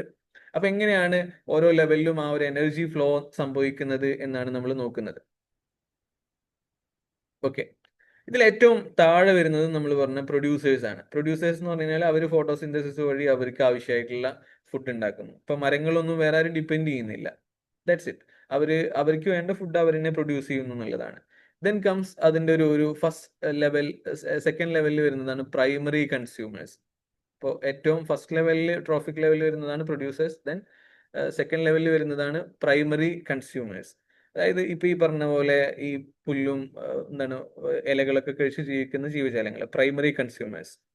അതിന് മേലെ വരുന്നതാണ് സെക്കൻഡറി കൺസ്യൂമേഴ്സ്. ഈ പറഞ്ഞ മൃഗങ്ങളെയും ഇവരെന്താക്കുന്നു, ഈ പുല്ലൊക്കെ ജീവിച്ചിരിക്കുന്ന പ്രൈമറി കൺസ്യൂമേഴ്സിനെ കഴിച്ച് ജീവിക്കുന്ന ജീവജാലങ്ങൾ, secondary consumers. And finally tertiary consumers. ഈ പറഞ്ഞ സെക്കൻഡറി കൺസ്യൂമേഴ്സിനൊക്കെ കൺസ്യൂം ചെയ്ത് ജീവിക്കുന്ന ടീമിനാണ് നമ്മൾ എന്താ പറയാ, ടെറിഷറി കൺസ്യൂമേഴ്സ് എന്ന് പറയാം. ഇതാണ് ഈ ഒരു ട്രോഫിക് ലെവൽ കൊണ്ട് ഉദ്ദേശിക്കുന്നത്. വളരെ ബേസിക് ആയിട്ടുള്ള കോൺസെപ്റ്റ് ആണ്. ആ ഒരു ടേം ഇൻ കേസ് വരികയാണെങ്കിൽ കൺഫ്യൂസ്ഡ് ആവരുത് എന്നതുകൊണ്ട് ഇൻക്ലൂഡ് ആക്കിയതാണ്. ഞാൻ നേരത്തെ പറഞ്ഞ കാര്യമാണ്, പ്രൊഡ്യൂസേഴ്സ് ആണ് first level, first trophic level, primary consumers second trophic level, secondary consumers third trophic level, tertiary consumers fourth trophic level. പ്രൊഡ്യൂസേഴ്സിന്റെ പരിപാടി, അവർ ഫോട്ടോസിന്തസിസ് വഴി അവർക്ക് ആവശ്യമായിട്ടുള്ള ഭക്ഷണം ഉണ്ടാക്കുന്നു. അവരുടെ എനർജി സോഴ്സ് ഞാൻ നേരത്തെ പറഞ്ഞ പോലെ സൺലൈറ്റ് ആണ്. പ്രൈമറി കൺസ്യൂമേഴ്സിന്റെ പ്രത്യേകത ഹെർബിവോറസ് ആണ്, അവർ ആ പറഞ്ഞ പ്രൊഡ്യൂസേഴ്സിനെ കഴിച്ചാണ് ജീവിക്കുന്നത്. സെക്കൻഡറി കൺസ്യൂമേഴ്സ് കാർണിവോഴ്സ് ആണ് അല്ലെങ്കിൽ ഒംനിവോഴ്സ് ആയിരിക്കും, അവർ ഈ പറഞ്ഞ പ്രൈമറി കൺസ്യൂമേഴ്സിനെ കഴിച്ചാണ് അവർ ജീവിക്കുന്നത്. ടെറിഷറി കൺസ്യൂമേഴ്സിന്റെ പ്രത്യേകത, അവരാണ് ടോപ്പ് പ്രിഡേറ്റേഴ്സ് എന്നൊക്കെ പറയാൻ പറ്റുന്ന ടീം. അല്ലെങ്കിൽ അവരാരെ ഭക്ഷിക്കുന്നത് ഈ പറഞ്ഞ സെക്കൻഡറി കൺസ്യൂമേഴ്സിനെ ആയിരിക്കും അവരുടെ ഭക്ഷണമാക്കുന്നുണ്ടാവുക. ഇപ്പൊ ലയൺ, സീഗിൾസ്, ഇവരൊക്കെ ആ ഒരു കാറ്റഗറിയിൽ പെട്ട ജീവജാലങ്ങളാണ്. ഇനി നമ്മൾ ഒരു സിമ്പിൾ ആയിട്ടുള്ള ഒരു കോൺസെപ്റ്റ് മനസ്സിലാക്കാണ്, ബയോമാസ് അല്ലെങ്കിൽ പിരമിഡ് ഓഫ് ബയോമാസ്. ഇതെന്താണെന്നുള്ളതാണ് മനസ്സിലാക്കാൻ പോകുന്നത്. ഇപ്പൊ നമ്മൾ പറഞ്ഞതുമായിട്ട് റിലേറ്റഡ് തന്നെയാണ് കേട്ടോ. ബയോമാസ് വെരി സിംപ്ലി അതിന്റെ ടെക്നിക്കാലിറ്റി ഒക്കെ വിട്ട് നമ്മൾ പറയുകയാണെങ്കിൽ total weight of living things, അതിനാണ് നമ്മൾ എന്ത് പറയാ, ബയോമാസ് എന്ന് പറയാം. പ്ലാന്റ്സ് ആവട്ടെ അനിമൽസ് ആവട്ടെ എന്തിനാണ് total weight of living things, അതിനാണ് നമ്മൾ ബയോമാസ് എന്ന് പറയുന്നത്. In A given area at A given time. It shows how much energy is stored in an ecosystem. ഒരു എക്കോസിസ്റ്റത്തിൽ എത്രത്തോളം എനർജി സ്റ്റോർഡ് ആണ് എന്നതിനെ മനസ്സിലാക്കാൻ വേണ്ടിയിട്ട് അവിടുത്തെ ലിവിങ് തിങ്സിന്റെ ഒരു total wait at A particular time at A given area, അതിനാണ് നമ്മൾ എന്ത് പറയാ, ബയോമാസ് എന്ന് പറയാം. ഇതിനും നമ്മളൊരു പിരമിഡ് നമ്മൾ മനസ്സിലാക്കേണ്ടതുണ്ട്. പിരമിഡ് ഇത് ഈ പറഞ്ഞ ഒരു കോൺസെപ്റ്റ് ഇൻട്രൊഡ്യൂസ് ചെയ്യുന്നത്, സോറി അതിന്റെ ഇടയിൽ ഒരു സ്ലൈഡ് മിസ്സായല്ലോ. ഓക്കെ, ഒരു സ്ലൈഡ് ഒന്ന് മാറിപ്പോയി. പിരമിഡ്സ് ഓഫ് ബയോമാസിൽ നമ്മൾ ഒരു അപ്രൈറ്റ് പിരമിഡും അതുപോലെ തന്നെ ഇൻവേർട്ടഡ് പിരമിഡും രണ്ടും സാധാരണ രീതിയിൽ കാണാറുണ്ട്. ഇപ്പൊ നമ്മളൊരു ഗ്രാസ് ലാൻഡ് ഒക്കെ സങ്കല്പിക്കുകയാണെങ്കിൽ നിങ്ങൾ ജസ്റ്റ് അതിന്റെ ഒരു പിക്ചർ നിങ്ങളൊന്ന് ഇമാജിൻ ചെയ്ത് നോക്കിയേ. ആ ഗ്രാസ് ലാൻഡിൽ ബയോമാസ് പ്രൊഡ്യൂസേഴ്സ് ആയിരിക്കും ഏറ്റവും കൂടുതൽ ഉണ്ടാവുക. ഏറ്റവും കൂടുതൽ ബയോമാസ് വരുന്നത് എവിടെയായിരിക്കും, പ്രൊഡ്യൂസേഴ്സിലായിരിക്കും. ഒരുപാട് എന്താണ് പുല്ലുകളും ഒരുപാട് ചെടികളും കുറ്റിച്ചെടികളൊക്കെ ആയിട്ട് അവിടെ ആയിരിക്കും ഏറ്റവും കൂടുതൽ എന്തുണ്ടാവുക, അതിൻ്റെ ഒരു ബയോമാസ് ഉണ്ടാവുക. ദെൻ ഹെർബിവോറസ് ആയിട്ടുള്ള ജീവജാലങ്ങൾ, then primary carnivore, then top carnivore. ഈ രീതിയിലായിരിക്കും ബയോമാസിന്റെ ആ ഒരു പിരമിഡ് പോകുന്നുണ്ടാവുക. ഇതാണ് നമ്മൾ ആദ്യമായിട്ട് ബയോമാസിന്റെ പിരമിഡിൽ ഒരു അപ്രൈറ്റ് ബയോമാസ് പിരമിഡ് ഓഫ് ബയോമാസിൽ നമുക്ക് മനസ്സിലാക്കേണ്ടത്. ഇനി നമ്മൾ ഞാനിപ്പോ പറഞ്ഞത് ഒരു ടെറസ്ട്രിയൽ എക്കോസിസ്റ്റത്തിന്റെ ഒരു സവിശേഷമായിട്ടുള്ള കാര്യമാണ്. ഒരു ടെറസ്ട്രിയൽ എന്ന് പറഞ്ഞാൽ ഭൂമിയുമായി ബന്ധപ്പെട്ട ലാൻഡുമായി റിലേറ്റഡ് ചെയ്തിട്ടുള്ള ഒരു എക്കോസിസ്റ്റത്തിന്റെ പ്രത്യേകതയാണ്. പ്രത്യേകിച്ച് ഇപ്പൊ പറഞ്ഞ ഗ്രാസ് ലാൻഡിലൊക്കെ ഈ പറഞ്ഞ ഒരു അപ്രൈറ്റ് പിരമിഡാണ് നമുക്ക് സാധാരണ രീതിയിൽ കാണാൻ പറ്റുക. ടോപ്പ് കാർണിവോറുകളുടെ ഒരു ബയോമാസ് എന്തായിരിക്കും? കമ്പാരിറ്റീവ്ലി കുറവായിരിക്കും. അതേസമയം നമ്മൾ അക്വാട്ടിക് എക്കോസിസ്റ്റം കൺസിഡർ ചെയ്യുകയാണെങ്കിൽ അവിടെ പറയപ്പെടുന്നത് പ്രൊഡ്യൂസേഴ്സിന്റെ ഒരു ഇൻവേർട്ടഡ് ആയിട്ടുള്ള ഒരു ബയോമാസ് ആണ് അവിടെ കാണുന്നത്. ബയോമാസ് കമ്പാരിറ്റീവ്ലി പ്രൊഡ്യൂസേഴ്സിന് കുറവായിരിക്കും. ദെൻ അതിനേക്കാൾ കുറച്ചുകൂടെ ബെറ്റർ ആയിരിക്കും ഹെർബിവോറസ്, അതിനേക്കാൾ കുറച്ചുകൂടെ കൂടുതലായിരിക്കും കാർണിവോറിന്റെ ബയോമാസ് എന്ന് വരുന്നത്. ഇതാണ് നമ്മൾ ഈ പറഞ്ഞ പിരമിഡ് ഓഫ് ബയോമാസിൽ നമ്മൾ മനസ്സിലാക്കേണ്ട രണ്ട് പ്രധാനപ്പെട്ട ഫാക്റ്റുകൾ. ഒന്ന് സിംപ്ലി ഇതൊന്ന് വായിച്ചു നോക്കിയാൽ ക്ലിയർ ആകും. ടെറസ്ട്രിയൽ എക്കോസിസ്റ്റത്തിൽ നമ്മൾ സാധാരണ കാണുന്നത് അപ്രൈറ്റ് ആയിട്ടുള്ള ഒരു ബയോമാസ് പിരമിഡ് ആണ്. അവിടെ എന്താ സംഭവിക്കുന്നത്? ലാൻഡ് എക്കോസിസ്റ്റം, ഗ്രാസ് ലാൻഡ് പോലുള്ള ലാൻഡ് എക്കോസിസ്റ്റം നമ്മൾ കൺസിഡർ ചെയ്യുകയാണെങ്കിൽ ആ ഒരു പിരമിഡ് നേരെ കറക്റ്റ് ആയിട്ടുള്ള പിരമിഡ് തന്നെ ആയിരിക്കും. അവിടെ പ്രൊഡ്യൂസേഴ്സ് ഏറ്റവും കൂടുതൽ ബയോമാസ് ഉള്ളത് ആർക്കാണ്? അവിടുത്തെ പ്രൊഡ്യൂസേഴ്സിനാണ്. അതായത് പ്ലാന്റ്സ്, ഗ്രാസ്, ഇതൊക്കെയാണ് അവിടെ കാര്യമായിട്ട് ബയോമാസ് ഉള്ളത്. ദെൻ ഹെർബിവോറസ് ആയിട്ടുള്ള അനിമൽസിനെയാണ് പിന്നീട് ബയോമാസിൽ അവരായിരിക്കും കൂടുതലായിട്ട് ഉണ്ടാവുക. അവര് ഫോളോ ചെയ്യുന്നത് പിന്നെ കാർണിവോറസ്. ഈ രീതിയിലൊരു ഹൈറാർക്കി ആയിരിക്കും ഇതിലുണ്ടാവുക ബയോമാസിന്റെ വിഷയത്തിൽ ഒരു ടെറസ്ട്രിയൽ എക്കോസിസ്റ്റത്തിൽ സാധാരണ രീതിയിൽ നമ്മൾ കണ്ടുവരാറുള്ളത്. എന്നാൽ ഇൻവേർട്ടഡ് ബയോമാസ് പിരമിഡ് ആണ് അക്വാട്ടിക് എക്കോസിസ്റ്റത്തിൽ നമ്മൾ കാണാം. അത് മിക്ക വാട്ടർ എക്കോസിസ്റ്റത്തിലും ഇങ്ങനെയാണ് നമുക്ക് കാണാൻ പറ്റുന്നത്. Sorry for the interruption. Okay. Producers like plankton have less biomass but reproduce quickly, supporting many consumers that have larger biomass. ഇവിടെ ഈ പ്ലാങ്ക്ടൺ എന്നൊക്കെ പറയുന്നത് ഒരു മൈക്രോസ്കോപ്പിക് ഓർഗാനിസം ആണ്. അവരാണ് ശരിക്കും പറഞ്ഞാൽ അക്വാട്ടിക് എക്കോസിസ്റ്റത്തിലെ ഏറ്റവും പ്രൈമറി പ്രൊഡ്യൂസേഴ്സ് എന്നൊക്കെ പറയാൻ പറ്റുന്ന ടീം. അവരുടെ ബയോമാസ് കമ്പാരിറ്റീവ്ലി കുറവായിരിക്കും വൈൽ കമ്പയറിംഗ് ടു കൺസ്യൂമേഴ്സ്. അതുകൊണ്ട് തന്നെ അക്വാട്ടിക് എക്കോസിസ്റ്റത്തിൽ നമ്മൾ ഈ പറഞ്ഞ ഒരു ബയോമാസ് പിരമിഡ് ഇൻവേർട്ടഡ് ആയിട്ടുള്ള രീതിയിലാണ് നമുക്ക് കാണാൻ പറ്റുക. ഈ രീതിയിലായിരിക്കും നമുക്ക് കാണാൻ പറ്റുന്നുണ്ടാവുക. ഓക്കെ, അതിൻ്റെ ഇടയിൽ ചെറിയൊരു ടോപ്പിക് ഇവിടെ കയറി വന്നതാണ് എക്കോളജി എന്ന് പറയുന്ന ഒരു കോൺസെപ്റ്റ്. ഇപ്പോൾ ഈ ലോജി വന്നു കഴിഞ്ഞാൽ തന്നെ അതിൻ്റെ ഒരു സംഗതി നിങ്ങൾക്ക് മനസ്സിലാകുന്നുണ്ടാകും. ലോഗോസ് എന്നൊക്കെ പറയുന്ന ഒരു ഗ്രീക്ക് വേർഡ് എന്താണ്? സോഷ്യോളജി, സൈക്കോളജി എല്ലാത്തിലും ഒരു ലോജി വരുന്നുണ്ടല്ലോ. ബയോളജി, ഈ ലോഗോസ് എന്ന് പറയുന്നത് ടു സ്റ്റഡി എന്ന് പറയുന്ന ഒരു മീനിങ് ആണ്. ഇപ്പൊ എക്കോളജിയിൽ വരുമ്പോൾ എന്താണ്? എക്കോളജി എന്ന് പറയുന്ന ഒരു ടേം ഇൻട്രൊഡ്യൂസ് ചെയ്തത് അല്ലെങ്കിൽ കോയിൻ ചെയ്തത് ഏണസ്റ്റ് ഹാക്കൽ എന്ന് പറയുന്ന ആളാണ്. ഒരു ജർമ്മൻ ബയോളജിസ്റ്റ് ആയിരുന്നു. 1866 ഈ ഒരു ടേം കോയിൻ ചെയ്യുന്നത്. ഇതിന്റെ ഓയിക്കോസ് എന്ന് പറയുന്ന ഗ്രീക്ക് വേർഡ്, അതിൽ നിന്നാണ് ഈ പറഞ്ഞ എക്കോളജി എന്ന് പറയുന്ന ഒരു ടേം രൂപപ്പെടുന്നത്. അതും ലോഗോസും കമ്പൈൻ ചെയ്തുണ്ടാക്കുന്ന ഒരു ടേമാണ്. അതായത് ഓരോ ജീവജാലങ്ങളെയും study of the relationship of organism to their environment അല്ലെങ്കിൽ ടു ദെയർ ഹൗസ് ഹോൾഡ്. ഓരോ ജീവജാലങ്ങളെയും അവരുടെ ഹൗസ് ഹോൾഡിൽ, അവരുടെ ഹോമിൽ, അവരുടെ എൻവയൺമെന്റിൽ പഠിക്കുക. അതിനെയാണ് നമ്മൾ എക്കോളജി എന്നുള്ള ഒരു ടേം കൊണ്ട് ഉദ്ദേശിക്കുന്നത്. ഓയിക്കോസ് എന്ന് പറഞ്ഞാൽ നമ്മൾ ഹൗസ് ഹോൾഡ്, ഹോം എന്നൊക്കെ പറയുന്ന ഒരു മീനിങ് ആണ്. അപ്പോൾ ഓരോ ജീവജാലങ്ങളെയും അവരുടെ എക്കോസിസ്റ്റത്തിൽ അല്ലെങ്കിൽ അവരുടെ എൻവയൺമെന്റിൽ വെച്ച് പഠിക്കുന്നതിനാണ് എക്കോളജി എന്ന ടേം കൊണ്ട് ഉദ്ദേശിക്കുന്നത്. ഇനി ഇതിൽ ഒരു ചെറിയൊരു ഏരിയ കൂടെ നമ്മൾ ഇൻക്ലൂഡ് ആക്കിയിട്ടുണ്ട്. Alpha diversity, beta diversity, gamma diversity. ഈ ടേം ഒന്നും എക്സാമിന് വന്നു കഴിഞ്ഞാൽ കൺഫ്യൂഷൻ ആവാണ്ടിരിക്കാൻ വേണ്ടിയിട്ട് ഇൻക്ലൂഡ് ആക്കിയതാണ്. ആൽഫ ഡൈവേഴ്സിറ്റി എന്ന് പറയുമ്പോൾ ഒരു variety of species in A single ecosystem. ഒരൊറ്റ എക്കോസിസ്റ്റം നമ്മൾ കൺസിഡർ ചെയ്യുകയാണെങ്കിൽ അവിടുത്തെ സ്പീഷീസിന്റെ ഒരു വെറൈറ്റിക്കാണ് നമ്മൾ എന്താ പറയുക? ആൽഫ ഡൈവേഴ്സിറ്റി എന്ന് പറയാം. അപ്പോൾ അതായത് ഒരു ചെറിയൊരു ഫോറസ്റ്റ് നമ്മൾ എടുക്കുന്നു, ആ ഫോറസ്റ്റിലുള്ള different species of trees and animals, ഇതിനാണ് നമ്മൾ ആൽഫ ഡൈവേഴ്സിറ്റി എന്ന് പറയാം. ഒരൊറ്റ single ecosystem. I hope it's clear. Single ആയിട്ടുള്ള ഒരൊറ്റ എക്കോസിസ്റ്റം നമ്മൾ കൺസിഡർ ചെയ്യുക. ഇപ്പോൾ ഒരു ഫോറസ്റ്റ് ഇമാജിൻ, അത് നമ്മളൊരു സിംഗിൾ എക്കോസിസ്റ്റം ആണ്. അവിടുത്തെ സ്പീഷീസിന്റെ ഒരു വെറൈറ്റിക്കാണ് നമ്മൾ എന്താ പറയാ? Alpha diversity. എത്രത്തോളം ഡൈവേഴ്സ് ആണ്, അതാണ് ആൽഫ ഡൈവേഴ്സിറ്റി കൊണ്ട് ഉദ്ദേശിക്കുന്നത്. ബീറ്റ എന്ന് പറയുമ്പോൾ difference in species between two ecosystem. രണ്ട് എക്കോസിസ്റ്റം നമ്മൾ കൺസിഡർ ചെയ്യാണ് സൈമിൾട്ടേനിയസ്ലി. ഒരെണ്ണല്ല, രണ്ട് എക്കോസിസ്റ്റത്തിന്റെ സ്പീഷീസിലുള്ള ഡിഫറൻസ് നമ്മൾ കൺസിഡർ ചെയ്യുന്നതിനാണ് നമ്മൾ എന്താ പറയാ ബീറ്റ ഡൈവേഴ്സിറ്റി എന്ന് പറയാം. അതായത് ഒരു ഫോറസ്റ്റ് ഉണ്ട്, ഒരു ഗ്രാസ് ലാൻഡ് ഉണ്ട്, ഇതിലുള്ള സ്പീഷീസിനെ കമ്പയർ ചെയ്യുമ്പോൾ അതിനാണ് നമ്മൾ ബീറ്റ ഡൈവേഴ്സിറ്റി എന്ന് പറയാം. Then gamma diversity. Gamma diversity എന്ന് പറയുമ്പോൾ കുറച്ചുകൂടെ ഒരു ലാർജർ റീജിയൻ, അവിടുത്തെ സ്പീഷീസിന്റെ ഡൈവേഴ്സിറ്റി കൺസിഡർ ചെയ്യുന്നതിനാണ്. അപ്പോൾ ആ ലാർജർ ഏരിയ എന്ന് പറയുമ്പോൾ അവിടെ ഒരുപാട് മൾട്ടിപ്പിൾ ആയിട്ടുള്ള എക്കോസിസ്റ്റംസ് ഇൻവോൾവ് ആകും. മേ ബി അവിടെ ഒരു ഫോറസ്റ്റ് ഉണ്ടാകും, മൗണ്ടെയിൻ റേഞ്ച്, അവിടെ വെറ്റ്ലാൻഡ് ഉണ്ടാകും, ഗ്രാസ് ലാൻഡ് ഉണ്ടാകും. ഇതൊക്കെ ഇൻവോൾവ് ആയിട്ടുള്ള ഒരു താഴ്വര അല്ലെങ്കിൽ ഒരു മൗണ്ടെയിൻ റേഞ്ച് ആണ് നമ്മൾ കൺസിഡർ ചെയ്യുന്നെങ്കിൽ അതിനാണ് നമ്മൾ എന്താ പറയാ ഗാമ ഡൈവേഴ്സിറ്റി എന്ന് പറയാം. അപ്പോൾ overall species diversity across A large region which involves multiple ecosystems, ഇതിനാണ് നമ്മൾ എന്താ പറയാ ഗാമ ഡൈവേഴ്സിറ്റി. അതിന്റെ ഒരു ഓർഡർ മനസ്സിലാക്കുക. ആൽഫ സിംഗിൾ, ബീറ്റ രണ്ട് എക്കോസിസ്റ്റം, ഗാമ എന്ന് പറയുമ്പോൾ മൾട്ടിപ്പിൾ എക്കോസിസ്റ്റം. That's it. ഇവിടെ ഞാൻ ഉദാഹരണം കൊടുത്തിട്ടുണ്ട്. ഇവിടെ നിങ്ങൾ നോക്കിയാൽ മനസ്സിലാകും. ഇപ്പൊ ഈ ഒരു ഫസ്റ്റ് സർക്കിൾ ഈ കറക്റ്റ് ആൾമോസ്റ്റ് പ്രോപ്പർ സർക്കിൾ വന്ന ഭാഗമാണ് ആൽഫ ഡൈവേഴ്സിറ്റി. ദെൻ ഇത് രണ്ടും കൂടെ കൺസിഡർ ചെയ്തു, അവിടെ ബീറ്റ ഡൈവേഴ്സിറ്റി. ഈ പറഞ്ഞ ടോട്ടൽ എല്ലാം കൂടെ കൺസിഡർ ചെയ്യുന്നതാണ് ഗാമ ഡൈവേഴ്സിറ്റി. ഓക്കെ, നമുക്ക് കുറച്ചുകൂടെ പറയാനുണ്ട്.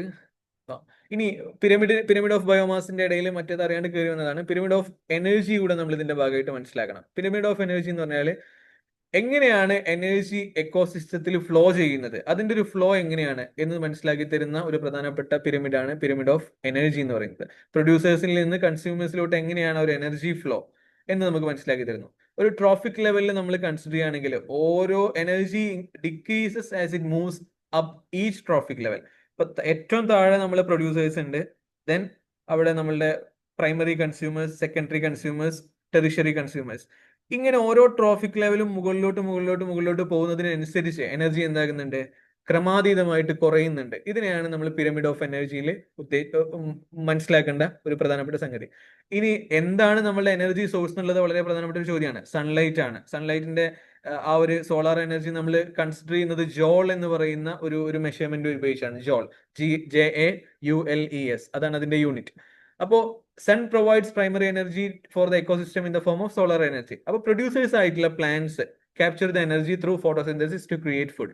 അവർക്ക് ആവശ്യമായിട്ടുള്ള എനർജി ഉണ്ടാക്കാൻ വേണ്ടി അല്ലെങ്കിൽ ഫുഡ് ക്രിയേറ്റ് ചെയ്യാൻ വേണ്ടിയിട്ട് ഡയറക്ട്ലി സൺലൈറ്റിന് ഉപയോഗിക്കുന്ന അല്ലെങ്കിൽ സോളാർ എനർജിന് ഉപയോഗിക്കുന്ന ഒരു ടീമാണ് പ്രൊഡ്യൂസേഴ്സ് എന്ന് പറയുന്നത്. നമ്മളൊന്നും അങ്ങനെ ചെയ്യുന്നില്ല. നമ്മുടെ ടെമ്പറേച്ചർ റെഗുലേഷന് വേണ്ടിയിട്ടൊക്കെ ഉപയോഗിക്കുന്നുണ്ട്. ഓഫ് കോഴ്സ് അത് ഉള്ള കാര്യം തന്നെയാണ്. ബട്ട് ഈ പറഞ്ഞ ഒരു ഫുഡ് പ്രൊഡക്ഷന് വേണ്ടിയിട്ട് അല്ലെങ്കിൽ നമ്മളുടെ ഒരു ക്രിയേറ്റ് ഫുഡ് എന്ന് പറയുന്ന ഒരു പേർപ്പസിന് നമ്മൾ ആരും ഈ പറഞ്ഞ കൺസ്യൂമേഴ്സ് ആരും എന്താക്കുന്നില്ല, എനർജി ഡയറക്ട്ലി സണ്ണിൽ നിന്ന് എടുക്കുന്നില്ല എന്നുള്ളതാണ് നമ്മൾ മനസ്സിലാക്കേണ്ട ഒരു ഫാക്ട്. സോ ഇവിടെ വരുന്നൊരു റൂളാണ് 10% റൂൾ. എനർജി ട്രാൻസ്ഫറുമായി ബന്ധപ്പെട്ട് വരുന്ന ഒരു റൂളാണ് 10% rule. Only about 10% of energy from one trophic level is passed to the next level. ഒരു ട്രോഫിക് ലെവലിൽ നിന്ന് അടുത്ത ലെവലിലോട്ട് ആകെ 10% എനർജി മാത്രമാണ് പാസ് ചെയ്യപ്പെടുന്നത്. ഇതാണ് 10% റൂളിൽ നമ്മൾ മനസ്സിലാക്കേണ്ടത്. The remaining 90% is lost as heat or used by organism for life process. ബാക്കി 90% ഹീറ്റ് രൂപത്തിലോ അല്ലെങ്കിൽ മെറ്റബോളിസത്തിന് വേണ്ടിയിട്ടൊക്കെ എന്താകുന്നുണ്ട്, ഉപയോഗിക്കപ്പെടുന്നുണ്ട് എന്നുള്ളതാണ് ഇതിൽ നമ്മൾ മനസ്സിലാക്കേണ്ട ഒരു പ്രധാനപ്പെട്ട ഫാക്ട്. ഇതിന്റെ ഒരു പിരമിഡ് ഇവിടെ കൊടുത്തിട്ടുണ്ട്. ഏറ്റവും കൂടുതൽ 10% റൂൾ എന്ന് പറയുമ്പോൾ ഏറ്റവും കൂടുതൽ എനർജി പ്രൊഡ്യൂസേഴ്സിന്റെ അടുത്ത് തന്നെ ഉണ്ടാവുക.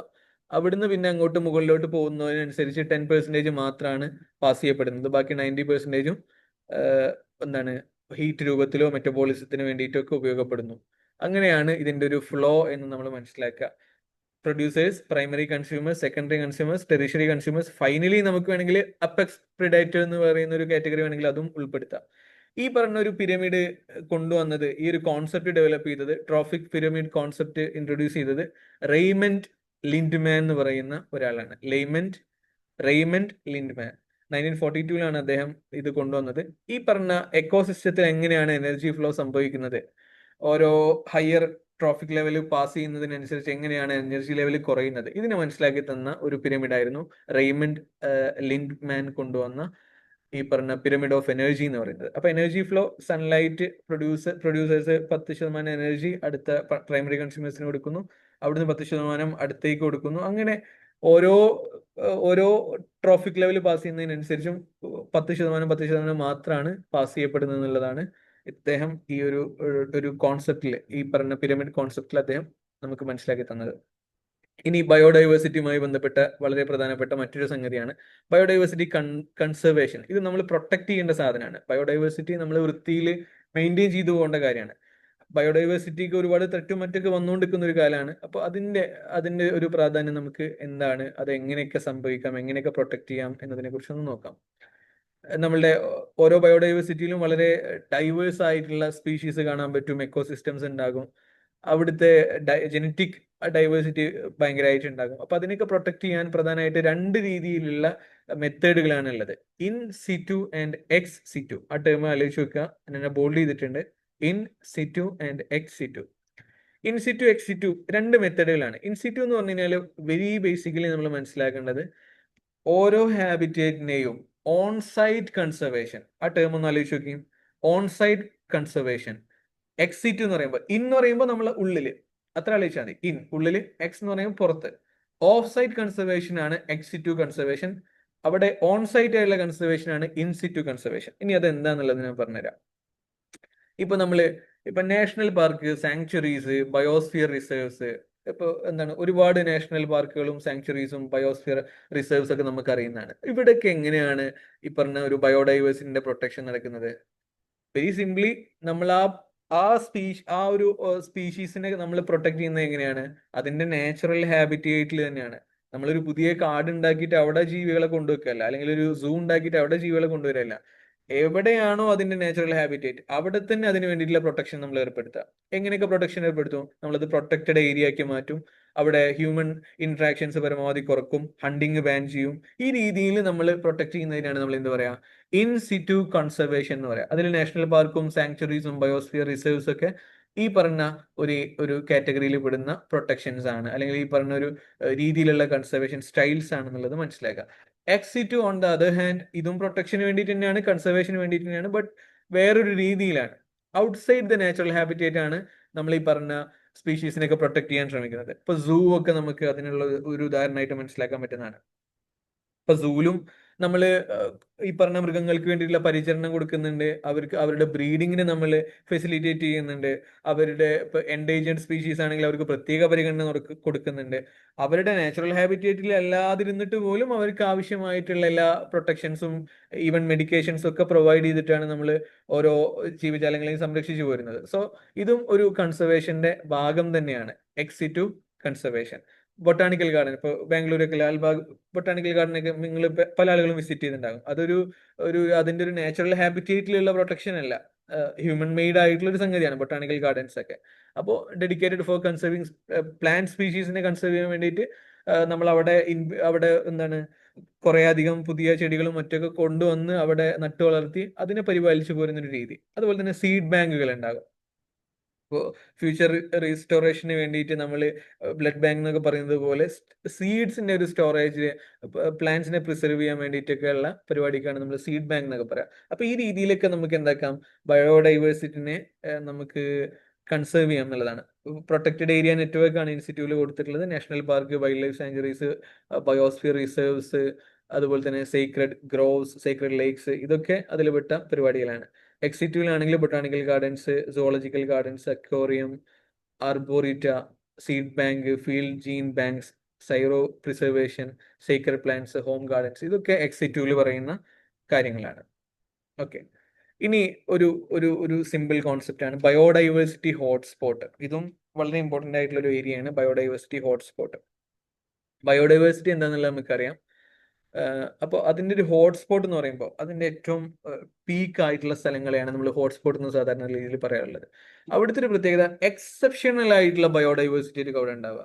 നോർമലി ഇപ്പൊ നമ്മളിവിടെ ഞാൻ കാസർഗോഡാണ്, പാലക്കാടും കാസർഗോഡും മലപ്പുറവും ഒന്നും പ്രത്യേകിച്ചൊന്നും അങ്ങനെ ഒരു ഭയങ്കരമായിട്ടുള്ള ഒരു ബയോഡൈവേഴ്സിറ്റി ഡിഫറൻസസ് ഒന്നും നമുക്ക് ഫീൽ ചെയ്യൂല. അതേസമയം ചില ഏരിയകൾ ഭയങ്കര എക്സെപ്ഷണൽ ബയോഡൈവേഴ്സിറ്റി ആയിരിക്കും.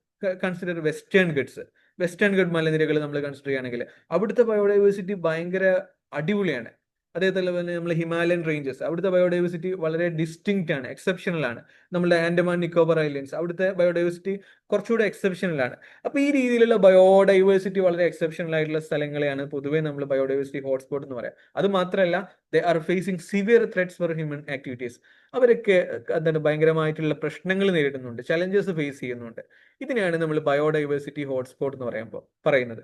ഇതിന്റെ രണ്ട് പ്രധാനപ്പെട്ട ക്യാരക്ടറിസ്റ്റിക്സ് ആണ് ഇവിടെ വരുന്നത്: എൻഡെമിസം, അതുപോലെ തന്നെ ഹാബിറ്റേറ്റ് ലോസ്. രണ്ട് കാര്യങ്ങളാണ് ബയോഡൈവേഴ്സിറ്റി ഹോട്ട്സ്പോട്ടിൽ നമ്മൾ മനസ്സിലാക്കേണ്ടത്: എൻഡെമിസവും അതുപോലെ തന്നെ ഹാബിറ്റേറ്റ് ലോസും.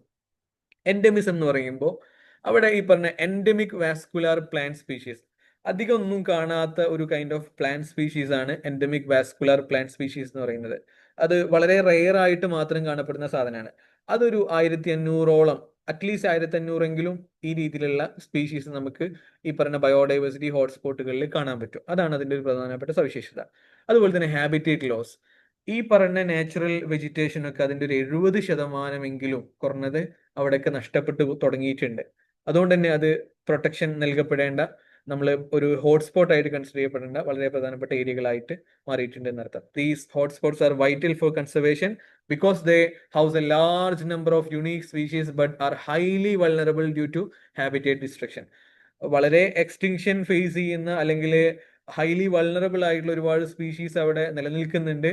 അവരൊക്കെ പ്രൊട്ടക്ട് ചെയ്യുക എന്നുള്ളത് വളരെ പ്രധാനപ്പെട്ട കാര്യമാണ്. കാരണം they are unique species, we can't find it else വേറെ എവിടെയും നമുക്ക് കാണാൻ പറ്റൂല.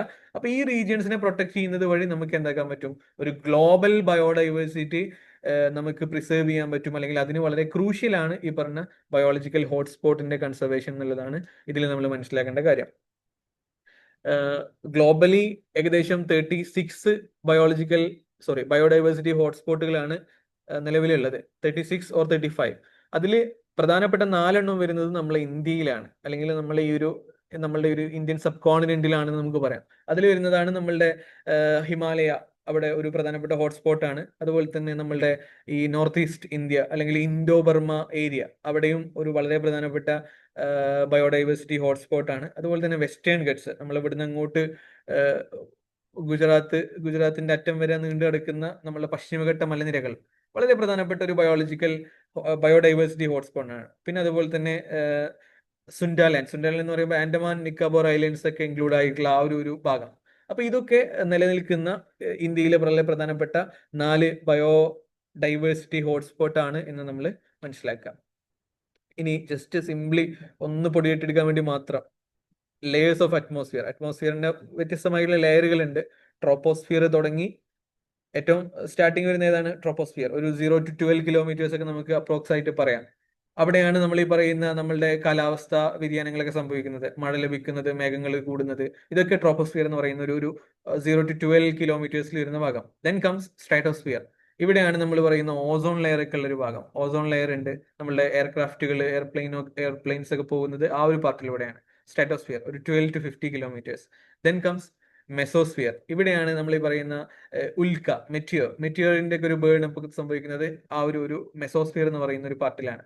ദെൻ കംസ് തെർമോസ്ഫിയർ എന്ന് പറയുമ്പോൾ ഈ ഒറോറ, നമ്മൾ ഈ നോർത്തേൺ ലൈറ്റ്സ് നിങ്ങൾ കേട്ടിട്ടുണ്ടാകും, അരുണോദയം എന്നൊക്കെ മലയാളത്തിൽ പറയാറുണ്ട്. അതൊക്കെ സംഭവിക്കുന്നത് ഈ പറഞ്ഞ ഒരു തെർമോസ്ഫിയർ എന്ന് പറയുന്ന ഒരു ഏരിയയിലാണ്. അതുപോലെ തന്നെ സ്പേസ് ഷട്ടിൽസ് ഒക്കെ ഉള്ളത് ഈ പറഞ്ഞ ഭാഗത്തായിരിക്കും. ദെൻ കംസ് എക്സോസ്ഫിയർ എന്ന് പറയുമ്പോൾ ഏറ്റവും ഔട്ടർമോസ്റ്റ് ലെയർ, അതൊരു സ്പേസിലേക്ക് മേർജ് ചെയ്ത് കിടക്കുന്ന ആ ഒരു പാർട്ടിനെയാണ് നമ്മൾ എന്താ പറയാ, എക്സോസ്ഫിയർ എന്ന് പറയാം. നിങ്ങൾക്ക് ജസ്റ്റ് ഒരു ന്യൂമോണിക് ഇവിടെ കൊടുത്തിട്ടുണ്ട്, ഇത് അങ്ങനെ പഠിക്കണമെന്നൊന്നുമില്ല. You can use that also. Tiny smart monkeys take elevators. The tiny stratosphere, T stratosphere, S stratosphere, M mesosphere, thermosphere, exosphere. Okay, ഒരു ചെറിയ ടോപ്പിക് കൂടെ നമുക്ക് പറഞ്ഞിട്ട് പരിപാടികൾ അവസാനിപ്പിക്കാം. ഗ്രീൻ ഹൗസ് എഫക്റ്റ് പൊതുവേ ഭയങ്കര ഒരു സ്റ്റിഗ്മാറ്റിക് വേർഡ് ആയിട്ട് ഉപയോഗിച്ച് തുടങ്ങിയിട്ടുണ്ടോ എന്നൊരു ഡൗട്ട് ഉണ്ട്.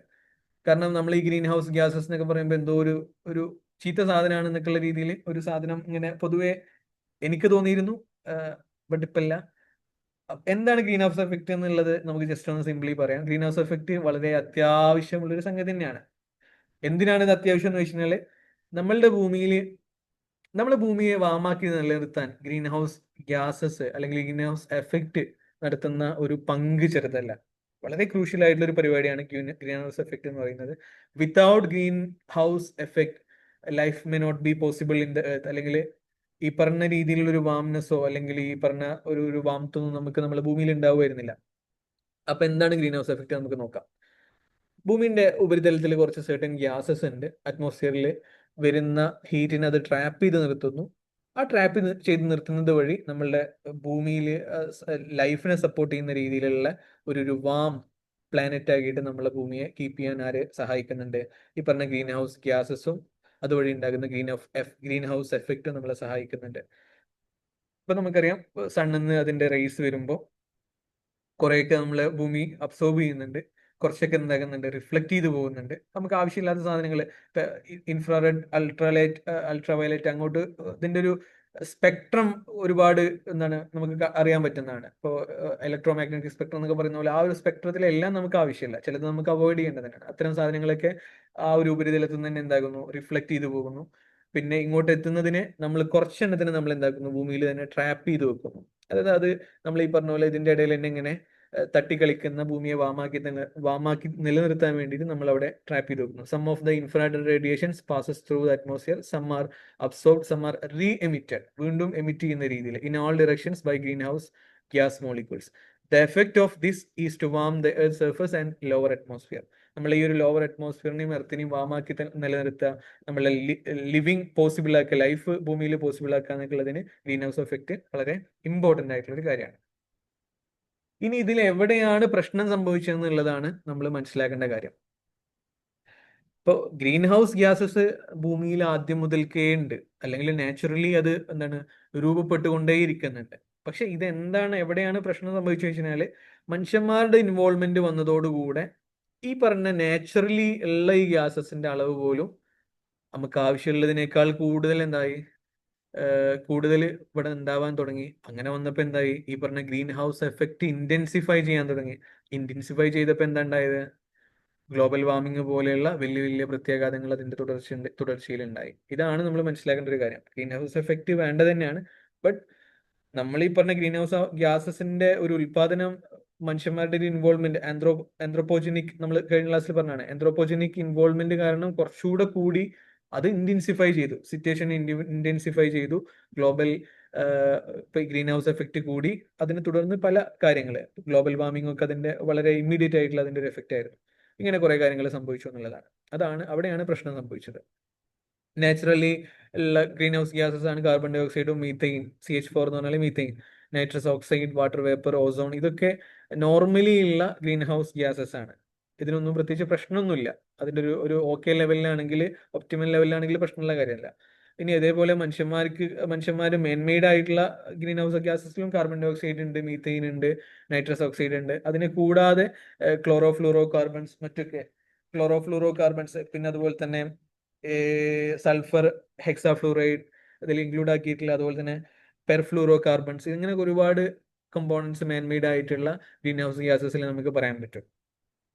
ഇത് ഒരു കമ്പാരിസൺ ആയിട്ട് ഇവിടെ നിങ്ങൾക്ക് കാണാൻ പറ്റും. ഇപ്പൊ ഗ്രീൻ ഹൗസ് ഗ്യാസസിന്റെ വിഷയത്തിൽ നോർമലി ഈ പറഞ്ഞ ലെഫ്റ്റ് റൈറ്റ് നിങ്ങൾക്ക് നോക്കാൻ പറ്റും. സോളാർ റേഡിയേഷൻ വരുന്നു, ചില സാധനങ്ങൾ എന്താക്കുന്നു, റേഡിയേറ്റ് ചെയ്ത് പോകുന്നു, ചിലത് എന്താകുന്നു ആ ഒരു സ്പേസിലേക്ക് എസ്കേപ്പ് ചെയ്ത് പോകുന്നു. മോർ ഹീറ്റ് ഒരുപാടുള്ളത് എന്താകുന്നു, പുറത്തോട്ട് എസ്കേപ്പ് ചെയ്ത് പോകുന്നു. നമുക്ക് ആവശ്യമുള്ളത് വീണ്ടും എന്താകുന്നു, റീഎമിറ്റ് ചെയ്യുന്നു. അങ്ങനെ ഭൂമിയെ വാമാക്കിയിട്ട് എല്ലാ സമയത്തും നിലനിർത്തുന്നു. ഇതാണ് നാച്ചുറലി സംഭവിച്ചുകൊണ്ടിരുന്ന ഒരു പ്രതിഭാസം. കുറെ വർഷങ്ങൾക്ക് മുമ്പ് പ്രത്യേകിച്ച് ഇന്ററപ്ഷൻ ഒന്നും ഇല്ലാത്ത കാലത്ത് ഇങ്ങനെയായിരുന്നു സംഭവിച്ചുകൊണ്ടിരുന്നത്. ആവശ്യമില്ലാത്ത അല്ലെങ്കിൽ അമിതമായിട്ടുള്ള ചൂടിനെ പുറത്ത് സ്വാഭാവികമായിട്ടും സ്പേസിലോട്ട് എസ്കേപ്പ് ആകും. ഭൂമിക്ക് ആവശ്യമായിട്ടുള്ള വാംത്ത് നൽകാൻ വേണ്ടിയിട്ട് കുറച്ച് സാധനങ്ങൾ ഇവിടെ റീഎമിറ്റഡ് ആയതുകൊണ്ട് നിൽക്കും. അതിനെ എന്താക്കും, ഇവിടെ തന്നെ ട്രാപ്പ് ചെയ്ത് നിലനിർത്തും. അതിനെ ഹെൽപ്പ് ചെയ്തിരുന്ന ഒരു ടീമാണ് ഗ്രീൻ ഹൗസ് ഗ്യാസസ്. അറ്റ്മോസ്ഫിയറിലുള്ള ഗ്യാസസ് ആണ് CO2, carbon dioxide, CH4, methane, N2O, nitrous oxide. ഇതൊക്കെയാണ് അതിൽ പ്രധാനമായിട്ട് ഉണ്ടായിരുന്ന ഒരു സംഗതി. ഇപ്പൊ സംഭവിച്ചത് എന്താ വെച്ച് കഴിഞ്ഞാല്, ഈ പറഞ്ഞ heat escape into space വളരെ കുറഞ്ഞുപോയി. ഈ ട്രാപ്പിംഗ് കൂടി, ഇവിടെ തന്നെ നിലനിർത്തുക എന്നുള്ളത് ഭയങ്കരമായിട്ട് കൂടി.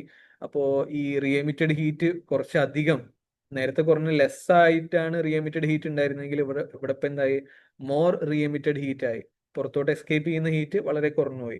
ഇതാണ് പ്രശ്നം ഉണ്ടാക്കിയത്. അങ്ങനെ ആയപ്പോ എന്തായി, ഗ്ലോബൽ വാർമിംഗ്. ഇതിനാണ് നമ്മൾ എന്ന് പറഞ്ഞത് ഗ്ലോബൽ വാർമിംഗ്. ആഗോളതലത്തിൽ ഭൂമി ചൂടാവാണ്, അങ്ങനെയൊക്കെ വേണമെങ്കിൽ വല്ലതും പറയാം. അപ്പൊ അതാണ് ഇവിടെ പ്രശ്നം സംഭവിച്ചത്. ഇങ്ങനെ ആയപ്പോൾ സ്വാഭാവികമായിട്ടും ഗ്ലേഷ്യേഴ്സ് മെൽറ്റ് ചെയ്യാൻ തുടങ്ങി, സമുദ്രത്തിന്റെ എന്താണ് സമുദ്ര ജലനിരപ്പ് ഉയരാൻ തുടങ്ങി. അങ്ങനെ അങ്ങനെ ഒരുപാട് ഗ്ലോബലി നമ്മളെ പ്രതിസന്ധിയിലാക്കുന്ന ഒരുപാട് പ്രശ്നങ്ങൾ ഇതിനെ തുടർന്ന് സംഭവിച്ചുകൊണ്ടിരിക്കും. ഇതാണ് ഗ്ലോബൽ വാർമിങ്ങിന്റെ ഒരു ബേസ് എന്ന് പറയുന്നത്. അതിന് ഏറ്റവും അടിസ്ഥാനമായിട്ട് മനസ്സിലാക്കുന്നത് ഗ്രീൻ ഹൗസ് ഗ്യാസസ് ആണ്. അതിൽ എന്ത് മാറ്റാണ് സംഭവിച്ചു വെച്ചാൽ ഗ്രീൻ ഹൗസ് ഗ്യാസസിന്റെ അളവ് കൂടി നമുക്ക് ആവശ്യമുള്ളതിലധികം ഹീറ്റ് നമ്മളെ ഭൂമിയിൽ പുറത്തു പോകാണ്ട്, സ്പേസിലോട്ട് എസ്കേപ്പ് ചെയ്യാണ്ട് ഇവിടെ തന്നെ റീഎമിറ്റഡ് ആയിട്ട് തുടരുകയാണ്. അതാണ് പ്രശ്നങ്ങൾക്ക് കാരണമാകുന്നത്. ഈ ഗ്രീൻ ഹൗസ് എഫക്റ്റ് എന്ന് പറയുന്നത് പൊതുവെ കൃഷിയിലൊക്കെ ഉപയോഗിക്കുന്ന, നമ്മുടെ നാട്ടിലും മറ്റൊക്കെ കണ്ടുണ്ടാകും. ഇപ്പൊ ഈ ഫോർട്ടിക്കൾച്ചർ, പൂ വളർത്തുന്നതിലും മറ്റൊക്കെ ഇങ്ങനെയൊക്കെ ഈ രീതിയിൽ വളർത്തുന്ന ആളുകളുണ്ട്. അതായത് ആ ഒരു ഗ്രീൻ ഹൗസ് എഫക്റ്റിനെ വേറെ രീതിയിൽ ആവിഷ്കരിച്ചതാണ് ഇവിടെ നമ്മൾ ഈ കാണുന്ന ഗ്രീൻ ഹൗസസ് അല്ലെങ്കിൽ ഗ്രീൻ ഹൗസ് റൂംസ് എന്നൊക്കെ പറയുന്ന ഈ ഒരു സംഗതിയിൽ വരുന്നത്. ഇവിടെ ഇതിലേക്ക് ഈ ഒരു സാധനത്തിനുള്ളിലേക്ക് ഇൻസേർട്ട് ആകുന്ന നമ്മളുടെ സോളാർ വേവ്സ് അല്ലെങ്കിൽ സൺ റേസ് അതെന്താകുന്നില്ല, അവിടെ തന്നെ ഇങ്ങനെ പുറത്തോട്ട് പോകാണ്ട് അവിടെ തന്നെ റിഫ്ലക്ട് ചെയ്ത് റീഎമിറ്റ് ചെയ്ത് അതിൻ്റെ ഉള്ളിലേക്ക് ആവശ്യമായിട്ടുള്ള വാം എയർ ബാക്കിയാക്കുക എന്നുള്ളൊരു പ്രോസസ്സിന് വേണ്ടിയിട്ട് ചെയ്യുന്നതാണ്.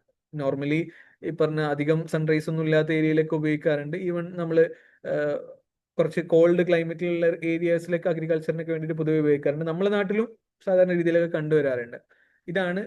ഇത് അത്ര ഇമ്പോർട്ടൻ്റ് അല്ല. ആ ഒരു എഫക്റ്റിനെ പ്രാക്ടിക്കലി ഉപയോഗിച്ച ഒരു അഗ്രികൾച്ചർ മെത്തേഡ് എന്നുള്ള നിലയ്ക്ക് നിങ്ങളെ പരിചയപ്പെടുത്തിയെന്ന് മാത്രം. ഒരു സിമ്പിൾ കോൺസെപ്റ്റ് ഇവിടെ 12 മണി ആയിട്ടുണ്ടായി നോ, ബട്ട് ഒരു ചെറിയ ടോപ്പിക് കൂടെ പറഞ്ഞിട്ട് അവസാനിപ്പിക്കാം. ഗ്ലോബൽ വാർമിംഗ് പൊട്ടൻഷ്യൽ എന്ന് പറയുന്ന വളരെ ഇമ്പോർട്ടൻ്റ് ആയിട്ടുള്ള ഒരു കോൺസെപ്റ്റ് കൂടെ നമ്മൾ ഇതിന്റെ കൂടെ മനസ്സിലാക്കണം. ഗ്ലോബൽ വാർമിംഗ് പൊട്ടൻഷ്യൽ എന്ന് പറയുന്നത് നമ്മൾ ഈ പറഞ്ഞ ഗ്രീൻ ഹൗസ് ഗ്യാസസിനെ കമ്പയർ ചെയ്യാനും അതിനെ മെഷർ ചെയ്യാനും ഉപയോഗിക്കുന്ന ഒരു പ്രധാനപ്പെട്ട മാനദണ്ഡമാണ് global warming potential. is a measure used to compare the ability of different greenhouse gases to trap heat in the atmosphere over a specific time period, usually 100 years. അതായത് ഓരോ green house ഗ്യാസസിനും അവർക്ക് ഹീറ്റിനെ trap ചെയ്ത് നിർത്താനുള്ള ability എത്രത്തോളം ഉണ്ട് അതിനെ മനസ്സിലാക്കാൻ വേണ്ടിയിട്ട് നമ്മൾ ഉപയോഗിക്കുന്ന ഒരു മെഷർമെന്റ് ആണ് ഗ്ലോബൽ വാർമിംഗ് പൊട്ടൻഷ്യൽ. ഏകദേശം ഒരു സ്പെസിഫിക് ടൈം പീരീഡ്, ഏകദേശം ഒരു 100 വർഷമാണ് ഇവിടെ കൺസിഡർ ചെയ്യുന്നത്. നോർമലി അങ്ങനെയാണ് കൺസിഡർ ചെയ്യാറുള്ളത്. ഇതിന്റെ ഒരു പ്രത്യേകത, it quantifies the impact of each gases related to carbon dioxide. എല്ലാത്തിനും കമ്പയർ ചെയ്യുന്നത് ഏതുമായിട്ട് ചോദിച്ചു കഴിഞ്ഞാൽ കാർബൺ ഡൈ ഓക്സൈഡ് ആയിട്ട് കമ്പയർ ചെയ്തിട്ടാണ് ഇത് നമ്മൾ മനസ്സിലാക്കുന്നത്. അത് വളരെ പ്രധാനപ്പെട്ട ഒരു കാര്യമാണ്. കാർബൺ ഡൈ ഓക്സൈഡുമായിട്ട് കമ്പയർ ചെയ്തിട്ടാണ് നമ്മൾ ഇതിനെ മനസ്സിലാക്കുന്നത്. കാരണം കാർബൺ ഡൈ ഓക്സൈഡിന്റെ ഒരു ഗ്ലോബൽ വാർമിംഗ് പൊട്ടൻഷ്യൽ എന്ന് പറയുന്നത് 1 ആണ്. അപ്പൊ ആ 1നോട് റിലേറ്റ് ചെയ്തിട്ട് ബാക്കിയുള്ള ഗ്യാസസിന്റെ ഒക്കെ ഗ്ലോബൽ വാർമിംഗ് പൊട്ടൻഷ്യൽ എത്രയാണ്. ഗ്ലോബൽ വാർമിംഗ് പൊട്ടൻഷ്യൽ എന്ന് പറഞ്ഞാൽ ability to trap heat in the atmosphere. Simply മനസ്സിലാക്കുക, അറ്റ്മോസ്ഫിയറിൽ ആ ചൂടിനെ പോകാണ്ട് ട്രാപ്പ് ചെയ്ത് നിർത്താനുള്ള ഗ്യാസസിന്റെ എബിലിറ്റി, അതിനെയാണ് നമ്മൾ ഗ്ലോബൽ വാർമിംഗ് പൊട്ടൻഷ്യൽ എന്ന് പറയാം. ആ ഗ്ലോബൽ വാർമിംഗ് പൊട്ടൻഷ്യൽ കാർബൺ ഡൈ ഓക്സൈഡിന് എത്രയാണ്? 1 ആണ്. ഇനി കാർബൺ ഡൈ ഓക്സൈഡിനെ കമ്പയർ ചെയ്യുമ്പോൾ ബാക്കിയുള്ള ഗ്യാസസിന്റെ ഒക്കെ ഗ്ലോബൽ വാർമിംഗ് പൊട്ടൻഷ്യൽ എത്രയാണെന്നുള്ളത് നമ്മൾ മനസ്സിലാക്കേണ്ടതുണ്ട്. ഇതിന്റെ ഒരു ഓർഡർ എക്സാമിന് ചോദിച്ചു കണ്ടിട്ടുണ്ട്. അപ്പൊ അത് ഒന്ന് ഓർത്ത് വെക്കുക. Carbon dioxide global warming potential 1 ആണെങ്കിൽ മീഥൈനിൻ്റെത് 21 ആണ്, CH4. Nitrous oxide 310, hydrofluorocarbons 150 to 11,700. പിന്നെ അങ്ങോട്ട് ഈ ഫ്ലൂറോ കാർബൺസിന്റെ പ്രത്യേകത അതാണ് കുറച്ചുകൂടെ ഹൈ ഗ്ലോബൽ വാർമിംഗ് പൊട്ടൻഷ്യൽ ഉള്ള ഗ്യാസസ് ഒക്കെ സാധാരണ ഇതാണ് ഫ്ലൂറോ കാർബൺസ് ആണ് എന്ന് നമ്മൾ മനസ്സിലാക്കുക. അപ്പൊ ആ ഒരു ഓർഡർ നിങ്ങൾക്ക് ഈ രീതിയിലും മനസ്സിലാക്കാം. അതിൽ ഏറ്റവും കൂടുതലുള്ള ഒരു സൾഫർ ഹെക്സാ ഫ്ലൂറൈഡ്. ഹെക്സ എന്നൊക്കെ പറഞ്ഞാൽ 6 കണ്ടോ, sulphur hexa fluoride CF6. Hexagon എന്നൊക്കെ കേട്ടില്ല നിങ്ങൾ, ആ ഒരു ഹെക്സ ആ ടേം ആണ് കേട്ടോ. സൾഫർ ഹെക്സാ ഫ്ലൂറൈഡ് ആണ് ഏറ്റവും കൂടുതൽ വരുന്നത് ഗ്ലോബൽ വാർമിംഗ് പൊട്ടൻഷ്യൽ ഉള്ളത്. ദെൻ പെർഫ്ലൂറോ കാർബൺസ് ഏകദേശം 6,500 to 9,200. ദെൻ അതിൻ്റെ താഴെ ഹൈഡ്രോഫ്ലൂറോ കാർബൺസ്, അതിന് താഴെ nitrous oxide, then methane, then carbon dioxide. ഇത് മാത്രമല്ല, ഇത് ബേസിക് ആയിട്ട് മനസ്സിലാക്കേണ്ട കാര്യങ്ങളാണ്. ഇതാണ് ഇപ്പൊ ലാസ്റ്റ് ഈ ഫ്ലൂറോ കാർബൺസ് ആണ് ഹൈ ഗ്ലോബൽ വാർമിംഗ് പൊട്ടൻഷ്യൽ ഉള്ള ഗ്യാസസ് എന്ന് കൂടെ ഇതിന്റെ കൂടെ മനസ്സിലാക്കുക. ഇനി ഇതിൽ ഞാൻ നേരത്തെ പറഞ്ഞു ഫ്ലൂറിനേറ്റഡ് ഗ്യാസസ് ആണ് ഏറ്റവും ഹൈ ആയിട്ട് നിങ്ങൾക്ക് കാണാൻ പറ്റുക. കാർബൺ ഡൈ ഓക്സൈഡ് 1 ആണ്, മീഥെയിൻ 25, നൈട്രസ് ഓക്സൈഡ് 300. ചെറിയ വേരിയേഷൻസ് ഒക്കെ ഉണ്ടാവും കേട്ടോ. അപ്പൊ ഇതിൽ 21 ആണ്, ഇതിൽ 25 ആണ്. ഇതിൽ 310 ആണ്, ഇതിൽ 300 ആണ്. അങ്ങനെ ആ രീതിയിലുള്ള ചെറിയ ഗ്യാസസ് ഉണ്ടാവും. പിന്നെ ഫൈനലി റെഡിൽ കാണുന്ന അതാണ് ഫ്ലൂറിനേറ്റഡ് ഗ്യാസസ്. അത് അവിടെയും അവസാനിച്ചില്ല, അതങ്ങനെ പോയിക്കൊണ്ടിരിക്കുകയാണ് ഫ്ലൂറിനേറ്റഡ് ഗ്യാസസ്. അപ്പോൾ ഗ്ലോബൽ വാർമിംഗ് പൊട്ടൻഷ്യൽ ഏറ്റവും കൂടുതലുള്ളത് ഫ്ലൂറിനേറ്റഡ് ഗ്യാസസ് ആണ്. അതിൽ തന്നെ സൾഫർ ഹെക്സാ ഫ്ലൂറൈഡ് ആണ് എന്നുള്ളത് മനസ്സിലാക്കാം. ഇനി നമ്മൾ മനസ്സിലാക്കേണ്ട ഒരു കാര്യം, ഇപ്പുറത്ത് നിങ്ങൾക്ക് കാണാൻ പറ്റും ഒരു ഒരു ഒരു ഒരു ഒരു ഒരു കാർബൺ ഡൈ ഓക്സൈഡ് ആണ് ഇവിടെ കുറച്ച്. ഈ പൈ ചാർട്ട് നിങ്ങൾ നോക്കിയാൽ മനസ്സിലാകും, തൊട്ടിപ്പുറത്തുള്ള പൈ ചാർട്ട് കേട്ടോ. അതിൽ നിങ്ങൾ നോക്കിയേ, how much each human caused gases contribute to the total emission around the globe. Even though നമ്മൾ ഈ പറഞ്ഞ പോലെ ഗ്ലോബൽ വാർമിംഗ് പൊട്ടൻഷ്യൽ അല്ലെങ്കിൽ ഈ പറഞ്ഞ ഗ്ലോബൽ വാർമിംഗ് പൊട്ടൻഷ്യൽ ഏറ്റവും കുറവ് കാർബൺ ഡൈ ഓക്സൈഡിനാണെന്ന് പറയുമ്പോൾ പോലും ഏറ്റവും കൂടുതൽ വോള്യം വരുന്നത് ഏതിനാണ്? Carbon dye ഓക്സൈഡിനാണ്. മനസ്സിലായോ? അതായത് ഫ്ലൂറിനേറ്റഡ് ഗ്യാസസ് ഉൽപ്പാദിപ്പിക്കപ്പെടുന്നതിനേക്കാൾ കൂടുതൽ ഏത് ഉൽപ്പാദിപ്പിക്കപ്പെടുന്നുണ്ട്, അതിന്റെ എഫക്റ്റ് കുറവാണെങ്കിലും അതിന്റെ വോള്യം എന്താണ്? കൂടുതലാണെന്നുള്ളത് മനസ്സിലാക്കുക. അത് ഏറ്റവും കൂടുതൽ കാർബൺ ഡൈ ഓക്സൈഡ് ആണ്, then methane, then nitrous, then fluorinated gases. ആ ഒരു ചേഞ്ച് ഇത് വോള്യൂമിന്റെ ബേസിലാണ്. നമ്മൾ ഹ്യൂമൻ കോസ്ഡ് ആയിട്ടുള്ള ഗ്യാസസ് എത്രത്തോളം ഉൽപ്പാദിപ്പിക്കപ്പെടുന്നുണ്ട് എന്നുള്ളതിന്റെ ബേസിലാണ്. പൊട്ടൻഷ്യൽ വൈസ് നോക്കുകയാണെങ്കിൽ ഏറ്റവും കൂടുതൽ വരുന്നത് fluorinated, then nitrous oxide, then methane, then carbon dioxide. I hope it's clear. ഇതുവരെ പറഞ്ഞതിൽ എന്തെങ്കിലും ഡൗട്ട്സ് ഉണ്ടെങ്കിൽ ചോദിച്ചോളൂ. ഇനി അതല്ല വേറെ എന്തെങ്കിലും കൺസേൺസ് ഉണ്ടെങ്കിൽ പറഞ്ഞോളൂ. ഇന്ന് പറഞ്ഞത് കാര്യങ്ങൾ ഏകദേശം അവസാനിച്ചിട്ടുണ്ട്. 12:05 ആയിട്ടേ ഉള്ളൂ. Even if you have doubts please ask me. വളരെ ഇമ്പോർട്ടൻ്റ് ആയിട്ടുള്ള ഏരിയാസ് തന്നെയാണ്. ഈവൻ ദോ ബേസിക് കാര്യങ്ങളാണ് പറഞ്ഞത്, ബട്ട് ഇതിൽ നിന്ന് ക്വസ്റ്റ്യൻസ് വരാറുണ്ട്, അല്ലെങ്കിൽ ഇത് ഓപ്ഷൻസിൽ വരാറുണ്ട്. ആ സമയത്ത് കൺഫ്യൂഷൻ ഇല്ലാണ്ടിരിക്കാൻ ഈ പറഞ്ഞ കാര്യങ്ങളെല്ലാം നിങ്ങൾക്ക് ഉപകരിക്കും. Any doubts? ഞാൻ ചാറ്റ്സ് ഒന്നും നോക്കിയില്ല.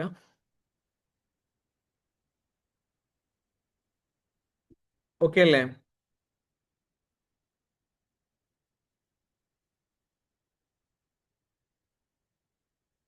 Can we stop?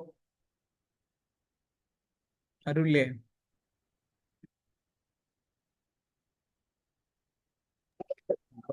ഓക്കെ.